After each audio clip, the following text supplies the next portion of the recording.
की कविता है और इसमें थोड़ा सा उठिए नहीं, बस 4 मिनट में सुनाता हूं, सुनिएगा। एक बाप के 2 बेटे, दोनों अफसर, दोनों की मां का देहांत हो गया, उन बेटों की मां का देहांत हो गया। 13वीं बीती, 13वीं के दूसरे दिन दोनों बेटों ने बाप से कहा। तब बाप ने जो उत्तर दिया, बाप के मुंह से जो शब्द निकले, जो बातें निकली, मैं वो आपको सुना रहा हूं। एक बार ताली बजा करके बस शांति बनाइएगा। बाप ने कहा कि खेत बाग घर बेच दूं, चलकर रहूं तुम्हारे साथ शहर में। 1 महीना छोटे के घर, 1 महीना बड़े के घर में। भले अफसर हैं बेटे, बंटवारा बाप का इसी तरह से होता है। तब बाप ने कहा कि खेत बाग घर बेच दूं, चलकर रहूं तुम्हारे साथ शहर में। 1 महीना छोटे के घर, 1 महीना बड़े के घर में।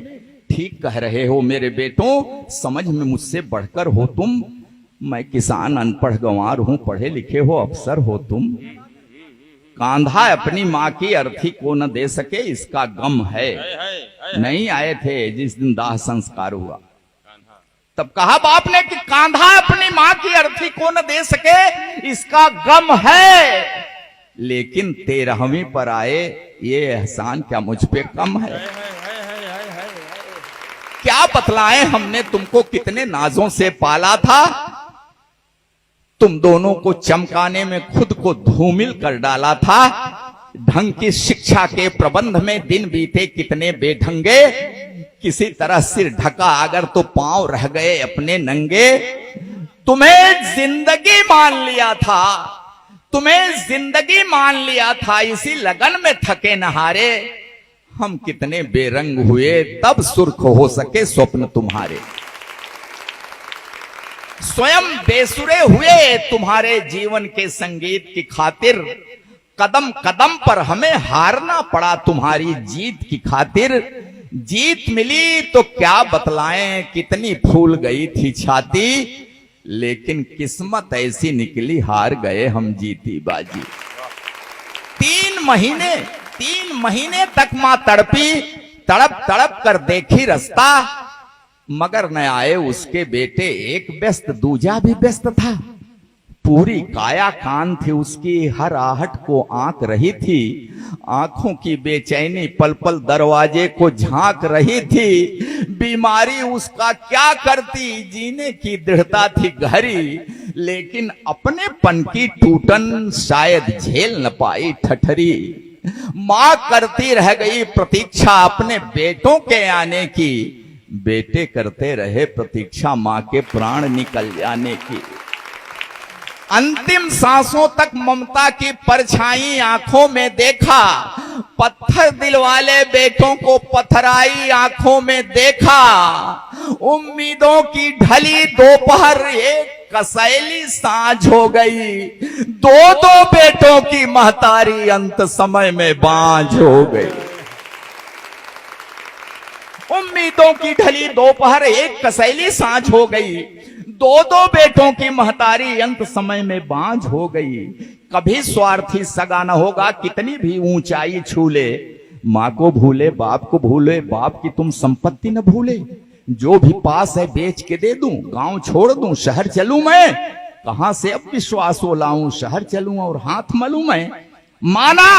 माना कम है सुख सुविधाएं, लेकिन जीने का आधार बहुत है। पैसा बहुत नहीं है, लेकिन मेरे गांव में प्यार बहुत है। वाह वाह। और एक कड़ी बात कह रहा हूं आज के इस समाज से। कहा बाप ने कि तुम दोनों इंग्लिश माध्यम के स्कूलों में पढ़े हुए हो।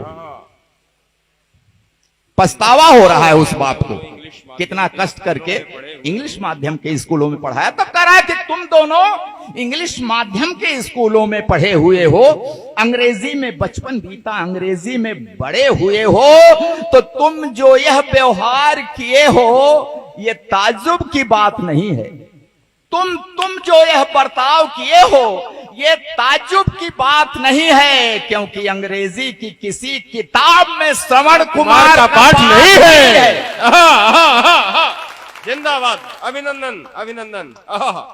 कि तुम जो यह बर्ताव किए हो ये ताज्जुब की बात नहीं है, क्योंकि अंग्रेजी की किसी किताब में श्रवण कुमार का पाठ नहीं है। रास्ता देख रहे अशकों का आशीर्वाद भी ले न सके तुम, मेरे लायक बेटों माँ को अंजलि भर जल दे न सके तुम। देखो इसका नाम है कल्लू। वहीं एक नौजवान गांव का पड़ोस का खड़ा हुआ है, तब इशारा किया बाप ने कि देखो देखो इसका नाम है कल्लू, हमें खिलाकर फिर कुछ खाया, 3 महीने साथ रहा, ये कब सोया मैं जान न पाया। बेटा वह जो बुझते मन में जीवन की एक आस जगाए, बेटा वह कपते हाथों की जो बढ़कर लाठी बन जाए। तुम दोनों इतिहास रचे हो तो मैं भी नया इतिहास रचूंगा, खेत बाग घर जो भी पास है सब कल्लू के नाम लिखूंगा। बहुत अच्छे, वाह वाह। और मैं ऐसे ही नहीं सुना रहा हूं, 25 बीघा कला जमीन लिख दिया। ये सच्ची घटना है, अखबार में निकली तब मैंने लिख दिया। उस बाप ने कहा कि खेत बाग घर जो भी पास है सब कल्लू के नाम लिखूंगा। अब न मुझे परवाह कि मुझको स्वर्ग नरक या मोक्ष मिलेगा, मैं कल्लू को हक देता हूं, यही मुखाग्नि मुझे अब देगा। मैं कल्लू